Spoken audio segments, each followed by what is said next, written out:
Hello dear students, कैसे हैं आप सब? अच्छे से हैं?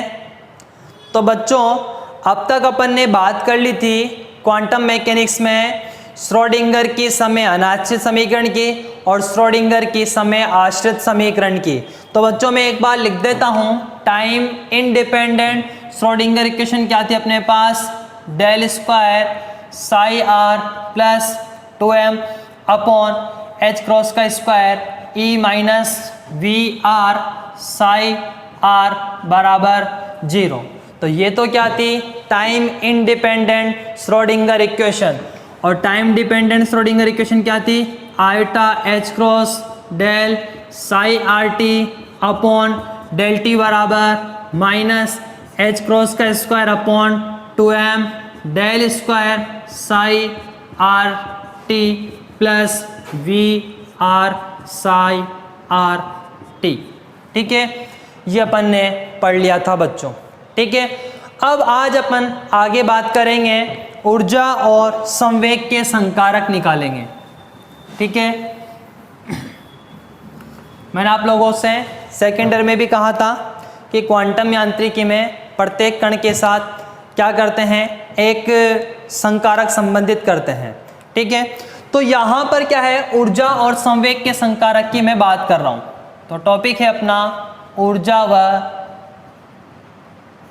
संवेग के संकारक। ठीक है, अब सुनो, हम जानते हैं कि प्लस x दिशा में गतिशील तरंग का जो समीकरण है वो क्या है बच्चों? साई बराबर साई 0 e की घात iota k x minus omega T. इसको मैं इक्वेशन नंबर फर्स्ट कह देता हूँ। अगर माइनस x दिशा में होती तो यहाँ क्या था? प्लस। याद है आपको ये? मैं क्या करता हूँ, इसका t के सापेक्ष अवकलन करता हूँ। तो समीकरण 1 का t के सापेक्ष अवकलन करने पर, अवकलन करें इसका अपन तो क्या होगा? देखो, del psi upon del T बराबर एक्स और टी का है तो आंशिक अवकलन होगा। क्या होगा? साई 0 e की घात iota k x minus omega t. किसके सापेक्ष कर रहे हैं? टी के सापेक्ष। तो क्या होगा? माइनस आयोटा ओमेगा टी का माइनस आयोटा ओमेगा। तो del psi upon del T बराबर, देखो बच्चों, इसको मैं वापस क्या कह देता हूँ? साई कह देता हूँ। तो माइनस आयोटा ओमेगा साई। ठीक है, तो del psi upon del T बराबर माइनस आयोटा ओमेगा को मैं 2 पाई न्यू लिख देता हूँ और ये साई। बच्चों आप जानते हो E बराबर कितना होता है? H new. तो न्यू बराबर कितना होगा? E upon H. क्योंकि आपको ऊर्जा का संकारक निकालना है तो आवृत्ति को ऊर्जा के रूप में रिप्लेस करना पड़ेगा। ठीक है, तो क्या आएगा? Del psi upon del T बराबर क्या? Minus iota 2 pi nu. Nu का मतलब E अपॉन एच और ये साई। ये 2 पाई अपॉन एच क्या होता है? ये जानते हो आप? देखो, del psi upon del T बराबर माइनस ये आयोटा 2 पाई अपॉन एच। आपने नाम सुना है एच कट या एच क्रॉस? एच क्रॉस क्या होता है? एच अपॉन 2 पाई होता है। तो 2 पाई अपॉन एच क्या होगा? 1 अपॉन एच क्रॉस। तो क्या लिख दूं मैं यहाँ पर? E अपॉन एच क्रॉस और ये साई लिख सकता हूँ बच्चों। तो अपने पास यहाँ से क्या आएगा? मुझे क्या करना है? ई साई का मान निकालना है। तो मैं ई साई को रोक लूँ तो क्या होगा? इधर ये minus H cross upon iota और del psi upon del T. इसको थोड़ा सिंप्लीफाई करें अपन तो ई साई बराबर, इस समीकरण को मैं क्या करता हूँ? ऊपर नीचे आयोटा से इंटू कर देता हूँ। ऊपर नीचे मैंने क्या करा? आयोटा से इंटू कर दिया। ये del psi upon del t. तो ई साई बराबर, देखो ये आयोटा स्क्वायर हो गया। आयोटा स्क्वायर कितना होता है? -1। माइनस माइनस कितना हुआ बच्चों? प्लस। तो कितना आया? आयोटा एच क्रॉस और ये del psi upon del t. ठीक है, साई इधर भी ऑपरेट हो रहा है, साई इधर भी ऑपरेट हो रहा है, तो मुझे क्या करना है, यहाँ पर एक संकारक बनाना है। तो संकारक यहाँ पर ऊर्जा का अगर मैं कंपेयर करूँ तो क्या आएगा, E बराबर iota H cross del upon del t. और क्वांटम यांत्रिकी में संकारक को कैसे प्रदर्शित करते हैं, केप लगाकर, याद होना चाहिए आपको, कैसे, केप लगाकर। तो फिर क्या लिखेंगे कि E केप बराबर iota H cross del upon del t. ये आपको याद होना चाहिए, ये क्या है, ऊर्जा का संकारक है। मैंने आप लोगों को थर्मोडायनेमिक्स में भी पढ़ाया था, यूनिट 5 में मैंने कहा था कि अपन ये बात सारी क्वांटम मैकेनिक्स में करेंगे बीएससी थर्ड ईयर में, तो आज मैं बात कर रहा हूँ वहीं पे। ई केप बराबर क्या, iota H cross del upon del t. पहले इसको नोट कर लीजिए आप लोग, फिर आगे मैं नेक्स्ट वाला पढ़ाता हूं, संवेग का संकारक। ठीक है बच्चों, अब बात करते हैं अपन संवेग के संकारक की।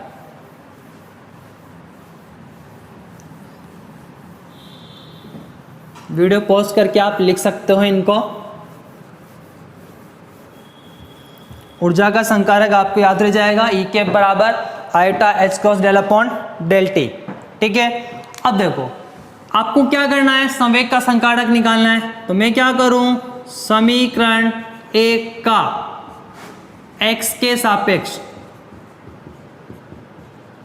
क्या अवकलन करने पर, आंशिक अवकलन है ये, लिख सकते हो आप, आंशिक अवकलन करने पर क्या होगा, del psi upon del x बराबर क्या, साई जीरो e की घात iota k x minus omega t. किसके रेस्पेक्ट में कर रहे हो, x के रेस्पेक्ट में, तो आयोटा के x का कितना होगा बच्चों, आयोटा के।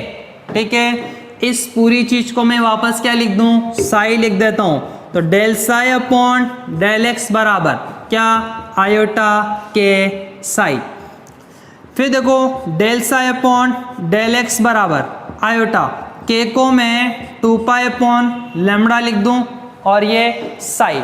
बच्चों मुझे क्या करना है, संवेग का संकारक निकालना है। तो संवेग का संकारक निकालने के लिए मैं क्या करता हूं, del psi upon del x बराबर आयोटा 2 पाई अपॉन लैम्बडा तो है ही सही, ऊपर नीचे मैं h से इंटू कर देता हूं, ताकि h अपॉन लैम्बडा को मैं p लिख सकूं।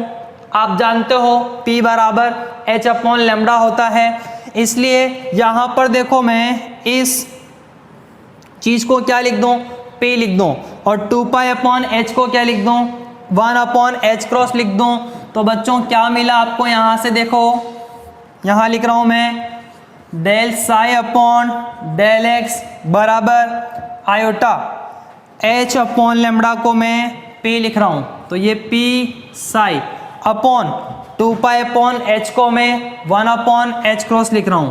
ठीक है, तो आपके पास यहां से देखो p साई बराबर कितना आएगा, h क्रॉस अपॉन आयोटा, और ये del psi upon del x. तो p साई बराबर ये h क्रॉस अपॉन आयोटा, मैं इसको ऊपर नीचे आयोटा से गुणा कर देता हूँ, ये del psi upon del x. तो p साई बराबर कितना होगा, आयोटा स्क्वायर माइनस 1, तो minus iota h cross del psi upon del x.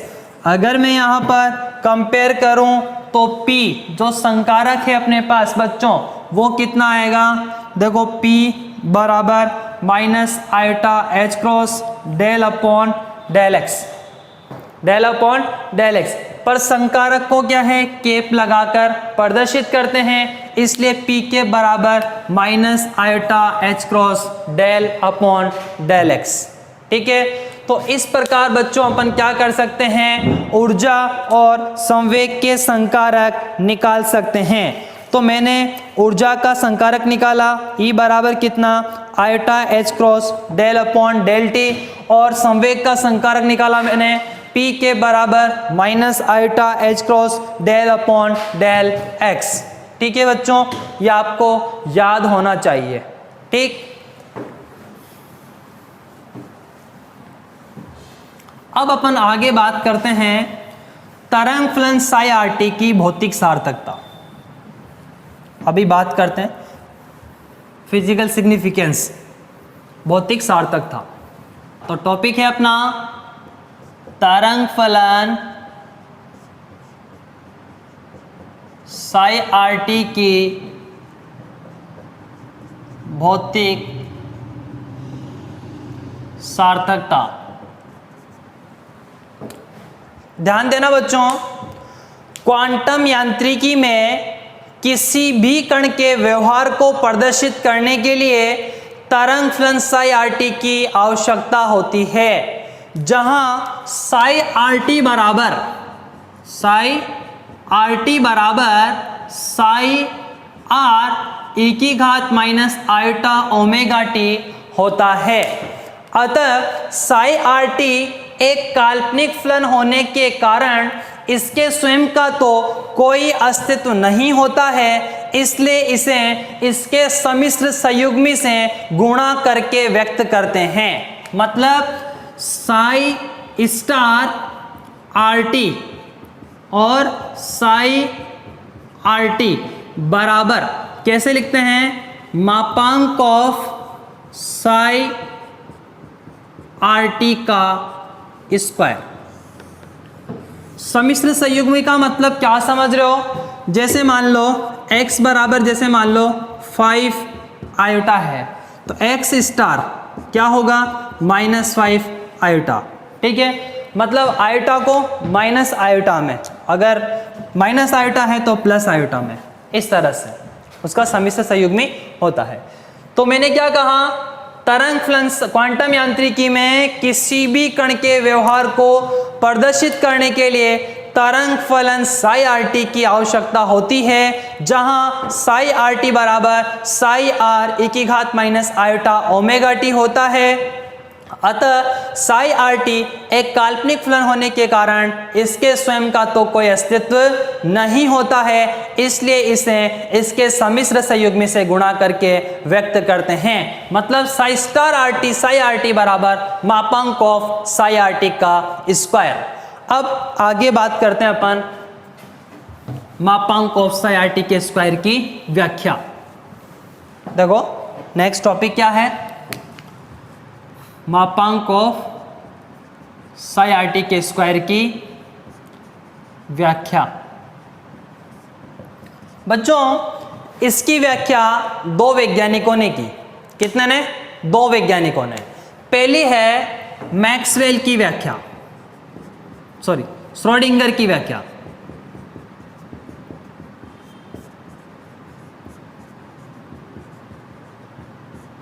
किसकी? श्रोडिंगर की व्याख्या। ठीक से सुनना, श्रोडिंगर ने क्या कहा, मापांक ऑफ साई आर टी का स्क्वायर, या यूं बोलूं मैं कि श्रोडिंगर के अनुसार मापांक ऑफ साई आर टी का स्क्वायर कण घनत्व को प्रदर्शित करता है। किसको? कण घनत्व को प्रदर्शित करता है, अर्थात एकांक आयतन में कणों की संख्या को व्यक्त करता है, परंतु इसकी व्याख्या को स्टार्क प्रभाव और जीमान प्रभाव आदि पर लागू किया गया तो इसकी व्याख्या सही नहीं पाई गई।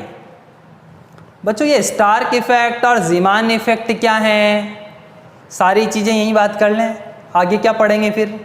चलो फिर भी मैं बता देता हूँ, आगे आएंगे हालांकि स्टार्क इफेक्ट और जीमान इफेक्ट, फिर भी अपन यही बात कर लेते हैं। एक बार मैं डेफिनेशन सुना देता हूँ। स्टार्क इफेक्ट क्या है? The splitting of spectral lines और energy levels in presence of external electric field is called Stark effect. Zeeman effect क्या है? The splitting of spectral lines in presence of external magnetic field is called Zeeman effect. आ गया समझ में आप लोगों को? हाँ या उड़ गया? अरे मैं हिंदी में सुनाता हूँ। क्या है स्टार्क प्रभाव कि अगर ये जो ऊर्जा का जो बंटित होती है, ऊर्जा लेवल्स ये टूटते हैं, अगर वो जैसे मान लो ये है, ये दो ऊर्जा स्तरों में टूटा, अगर ये इलेक्ट्रिक फील्ड की उपस्थिति में टूटते हैं ऊर्जा स्तर, तो फिर क्या कहलाता है? स्टार्क इफेक्ट कहलाता है। और अगर ये मैग्नेटिक फील्ड की उपस्थिति में विभाजित हो तो फिर क्या कहलाता है? जीमान प्रभाव कहलाता है। तो इनकी व्याख्या इस पर सही नहीं पाई गई।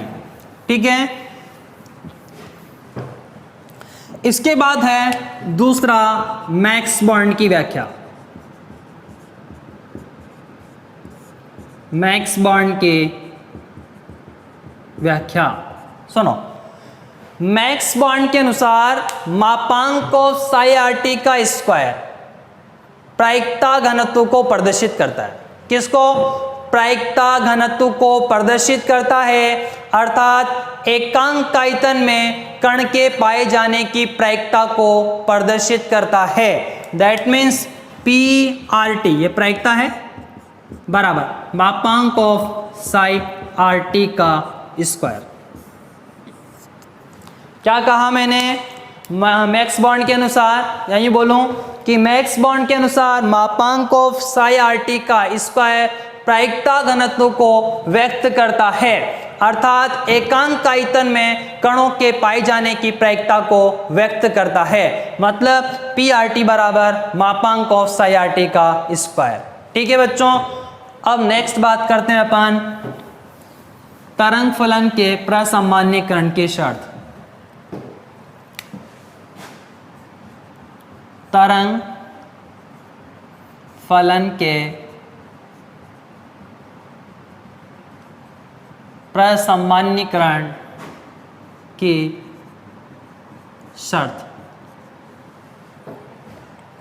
सुनो। मैक्स बॉर्न के अनुसार मापांक ऑफ साई आर टी का स्क्वायर, क्या कह रहा हूं मैं? मैक्स बॉर्न के अनुसार मापांक ऑफ साई आर टी का स्क्वायर प्रायिकता घनत्व को प्रदर्शित करता है, अर्थात एकांक आयतन में कण के पाए जाने की प्रायिकता को प्रदर्शित करता है। तो डीवी आयतन में कण के पाए जाने की प्रायिकता क्या होगी? मापांक ऑफ साई आर टी का स्क्वायर इंटू डीवी। क्या कहा मैंने कि मैक्स बॉर्न के अनुसार मापांक ऑफ साई आर टी का स्क्वायर प्रायिकता घनत्व को प्रदर्शित करता है, अर्थात एकांक आयतन में कण के पाए जाने की प्रायिकता को प्रदर्शित करता है। तो बच्चों डीवी आयतन में कण के पाए जाने की प्रायिकता क्या होगी? डीवी से इंटू कर दें तो मापांक ऑफ साई आर टी का स्क्वायर इंटू डीवी। चूंकि कण संपूर्ण आकाश में या संपूर्ण स्पेस में कहीं ना कहीं तो विद्यमान होगा, पार्टिकल पूरे स्पेस में कहीं ना कहीं तो विद्यमान होगा, तो इस शर्त को गणितीय रूप में कैसे लिखते हैं बच्चों? ध्यान देना, इंटीग्रेशन माइनस अनंत से प्लस अनंत, क्या मापांक ऑफ साई आर टी का स्क्वायर डीवी बराबर क्या? 1। ये माइनस अनंत से प्लस अनंत मतलब पूरे स्पेस में कहीं ना कहीं तो पार्टिकल विद्यमान होगा, इसलिए मैंने लिमिट क्या लगा दी? माइनस अनंत से प्लस अनंत। और ये मापांक ऑफ साई आर टी का स्क्वायर इंटू डीवी बराबर 1। 1 क्या बता रहा है? कि कहीं ना कहीं पार्टिकल उपस्थित है। ठीक है, इसको क्या लिखे बच्चों? थोड़ा सिंप्लीफाई करके माइनस अनंत से प्लस अनंत, मापांक ऑफ साई आर टी का स्क्वायर को अपन क्या लिख सकते हैं? Psi star R T psi R T dv बराबर 1। ठीक है, तो इस शर्त को बच्चों क्या बोलते हैं? तरंग फलन के प्रसामान्यीकरण की शर्त कहते हैं। ठीक है, मैं लिख देता हूं इसे, तरंग फलन के प्रसामान्यीकरण की शर्त कहते हैं। ठीक है बच्चों, याद होना जरूरी है आपको। क्या कहा मैंने? माइनस अनंत से प्लस अनंत psi star R T psi R T dv बराबर कितना? 1। और इसे क्या कहते हैं? तरंग फलन के प्रसामान्यीकरण की शर्त कहते हैं। ठीक है, नेक्स्ट है तरंग फलन की लांबिकता की शर्त। देखो, तरंग फलन की लांबिकता की शर्त। ठीक है, क्या है?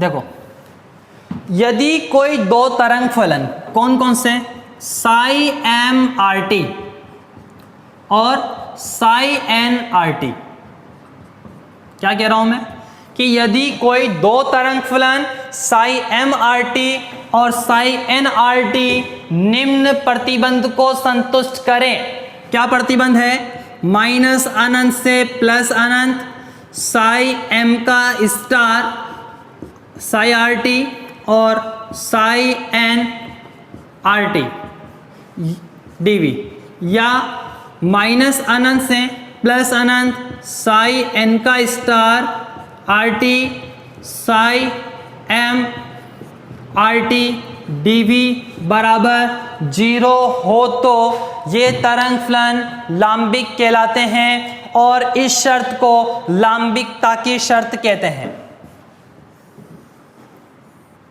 क्या बोला मैंने कि यदि कोई दो तरंग फलन साई एम आर टी और साई एन आर टी निम्न प्रतिबंध को संतुष्ट करे तो ये तरंग फलन लांबिक तरंग फलन कहलाते हैं तथा इस शर्त को क्या कहते हैं, लांबिकता की शर्त कहते हैं।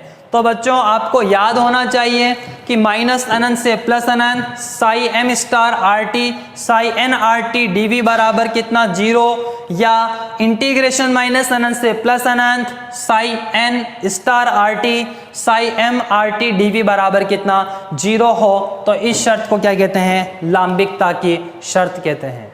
ठीक है, नेक्स्ट देखो, नेक्स्ट है तरंग फलन की लांबिक प्रसामान्यीकरण की शर्त। तरंग फलन की लांबिक प्रसामान्यीकरण की शर्त देखो क्या है। यदि कोई दो तरंग फलन साई एम आर टी और साइन आर टी निम्न प्रतिबंध को संतुष्ट करे, क्या है, साई एम का star R T psi n r t d v बराबर डेल एम एन, क्या कहते हैं इसको, क्या नाम है इसका, क्रोनेकर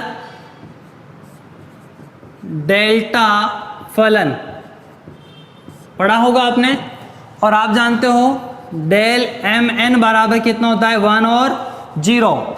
1 कब होता है, जब m बराबर क्या हो, n, और 0 कब होता है, जब m नॉट इक्वल टू कितना हो, n हो।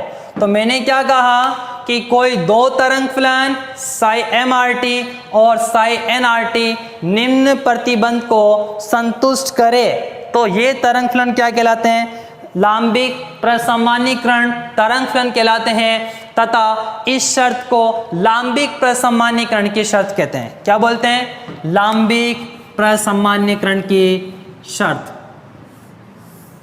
आपको याद होना चाहिए ये।